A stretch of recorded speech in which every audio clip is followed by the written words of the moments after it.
आओ बाबूजी, आज ये थोड़े कबूतर कम नहीं लग रहे? ये देखिए ना, ये व्हाइट वाले, हाँ? ये देखिए, हाँ? 1 2 3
हाइपरसेंसिटिविटी न्यूमोनाइटिस फेफड़ों की एक गंभीर समस्या है जिसमें कि फेफड़े के ऑक्सीजन बनाने के सेल्स डैमेज होते हैं और लंबे समय में ये इरिवर्सिबल फॉर्म यानी कि लंग फाइब्रोसिस में कन्वर्ट हो जाता है।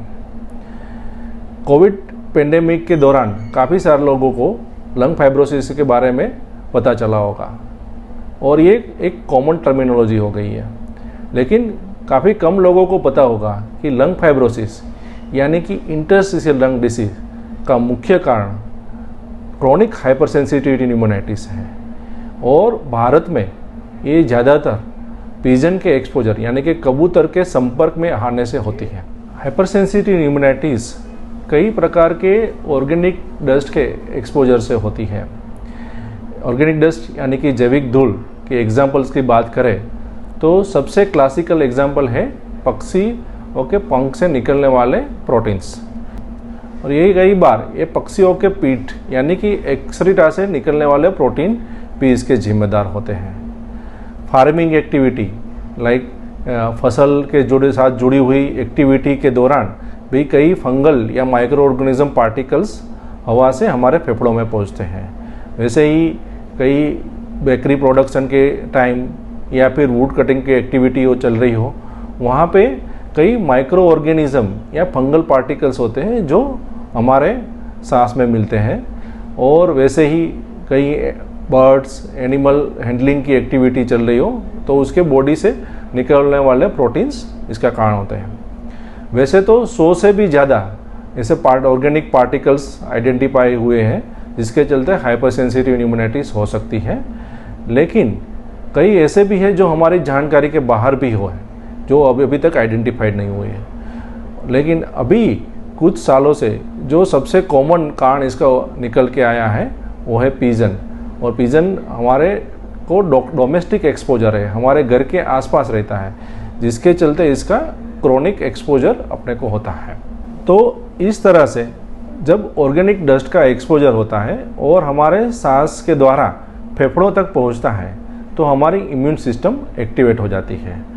शुरुआती दिनों में और सब पेशेंट को इसका तकलीफ नहीं होता है, लेकिन कोई कोई पेशेंट जिसको जेनेटिक टेंडेंसी है उसके चलते उसमें एक सेंसिटाइजेशन की प्रोसेस स्टार्ट हो जाती है जो कई हफ्तों या महीनों तक चलती है। इसके दौरान पेशेंट को ऐसे पार्टिकल के एक्सपोजर से कुछ भी तकलीफ नहीं होता है, लेकिन एक बार सेंसिटाइजेशन हो जाए तो फिर वही पार्टिकल जब हमारे एक्सपोजर में आते हैं तब हाइपर सेंसिटिविटी रिएक्शन होता है जिसमें कि ऑक्सीजन बनाने के सेल्स यानी कि एल्यूलर सेल्स डैमेज होते हैं। अगर पेशेंट को ऑर्गेनिक डस्ट पार्टिकल से दूर किया गया, उसका सोर्स हटाया गया, तो फिर ये डैमेज रिवर्स हो जाता है और नॉर्मल हो जाता है। लेकिन अगर एक्सपोजर कंटिन्यूस रहा, धीरे धीरे ये लंग्स में फाइब्रोसिस यानी कि इरिवर्सिबल फॉर्म में कन्वर्ट हो जाता है और फेफड़े के ज़्यादातर हिस्से को इफेक्ट कर देता है। लंग्स की कोई अपनी रीजनरेशन कैपेसिटी नहीं होती है, जिसके चलते अगर एक बार डैमेज हो गया तो वही सेल्स वापस नहीं बनते हैं। तो जो डैमेज है वो धीरे धीरे बढ़ता जाता है, पेशेंट को ऑक्सीजन की तकलीफ शुरू हो जाती है और लंग फेलियर में कन्वर्ट हो जाता है। वैसे तो कई तरह की organic dust hyper sensitive immunities का कारण है, लेकिन हम पीजन के बारे में डिटेल में चर्चा करेंगे क्योंकि घरेलू होने के कारण ये हाइपर सेंसिटिव इम्यूनिटीज का मुख्य कारण बन के आया है। पीजन हमारी रोज़मर्रा ज़िंदगी के साथ जुड़ा हुआ है। वो हमारे मकान पर छज्जे पर आता है, बालकनी में आता है। पीजन जब उड़ते हैं उसके पंख फड़फड़ाते हैं तो उसमें से प्रोटीन्स निकलते हैं जो हवा में तैरते रहते हैं और ये एक बार होने के बाद कई दिनों और हफ्तों तक भी उसके ऐसे प्रोटीन पार्टिकल्स की प्रेजेंस हवा में रहती है। वही हमारे सांस के द्वारा फेफड़ों पर पहुंचते हैं। पीजन की पीठ यानी कि एक्सरीटा हमारे आंगन या बालकनी में पड़ी होती है। जब उसका सफाई का काम होता है उस समय भी इसके में से निकलने वाले प्रोटीन हमारे संसर्ग में आते हैं और ये एकदम से ज़्यादा मात्रा में होता है और कई बार तो ये हाइपरसेंसिटिव इम्यूनिटीज होने का शुरुआती कारण बनता है। कई बार हम पुराने घर या बंद पड़े हुए मकान की सफाई करवाते हैं या फिर मंदिर परिसर में जहाँ पे पीजन इकट्ठे होते हैं वो जगह की सफाई कराते हैं, उस समय भी ऐसे कई एक्सपोजर होते हैं और हमारे पेशेंट्स कई बार ऐसा हमको एक्सप्लेन भी करते हैं कि उसको इस तरह की बीमारी ये टाइप के एक्सपोजर के बाद ही शुरू हुई थी। पीजन से होने वाली हाइपरसेंसिटिव इम्यूनिटीज ज़्यादातर क्रोनिक फॉर्म में होती है, मतलब कि ये कई हफ्तों या महीनों में डेवलप होती है। पेशेंट को शुरुआती दिनों में ज़्यादा चलने पर ही सांस की दिक्कत होती है, लेकिन धीरे धीरे कम अंतर पर भी सांस की दिक्कत शुरू हो जाती है। पेशेंट को खांसी होना या हल्का बुखार रहना भी लक्षण हो सकते हैं। ज़्यादातर ऐसे पेशेंट में शुरुआती दिनों में अगर इवेल्यूएट किया गया तो एक कॉमनली हम कराते हैं एक्सरे चेस्ट, तो वो नॉर्मल आता है इसके चलते कई बार ऐसा होता है कि पेशेंट हमारे पास आते हैं उसके पहले अस्थमा की ट्रीटमेंट ले रहे होते हैं जिसका उसको कुछ फ़ायदा नहीं होता है। ऐसे पेशेंट हमारे पास आते हैं तब उसको हम डिटेल में हिस्ट्री एग्जामिन करके फिर सीटी स्कैन करवाने को बोलते हैं। HRCT चेस्ट उसका डायग्नोसिस कंफर्म करने के लिए होता है और ज़्यादातर उसमें डायग्नोसिस मिल जाता है, लेकिन कई बार ओवरलैपिंग फीचर्स होने के चलते हमको बायोप्सी भी करना पड़ता है। एक बार इसका डायग्नोसिस हो गया तो फिर हम जब पेशेंट को बताते हैं तो ज़्यादातर यही बात पर जोर देते हैं कि पिजन का एक्सपोजर किसी भी तरह से दूर करें। अगर शुरुआती दिनों में है पिजन का एक्सपोजर कंप्लीट दूर करना पॉसिबल हो या तो कई बार ऐसा होता है कि डिसीज़ रिकवर्सिबल हो जाती है या पेशेंट को बिल्कुल दवाई की ज़रूरत पड़ती है या फिर बहुत कम दवाई से भी डिसीज़ कंट्रोल में रहती है। लेकिन अगर एक्सपोजर कंटिन्यूस रहा तो ये लंबे समय पे फाइब्रोसिस में कन्वर्ट हो जाती है जिसका इलाज करना मुश्किल हो जाता है और लंग फेलियर होने के बाद पेशेंट को इसका मृत्यु का कारण भी बन सकती है। Prevention is always better than cure, ये बात हम सब समझते हैं। इसीलिए ये वीडियो के माध्यम के द्वारा हम आपको यही संदेशा पहुंचाना चाहते हैं कि पिजन भले ही शांति का प्रतीक हो लेकिन हमारे स्वास्थ्य के लिए अच्छा नहीं है। भले ही सब लोगों को ये बीमारी का कारण नहीं है, लेकिन जिनको ये बीमारी हो जाती है उनके लिए ये प्राण घातक भी हो सकती है। तो हमारी आप सबसे विनती है कि पिजन से जितना हो सके उतना दूर रहिए और ये संदेश आप दूसरे लोगों को भी पहुंचाइए। नमस्कार।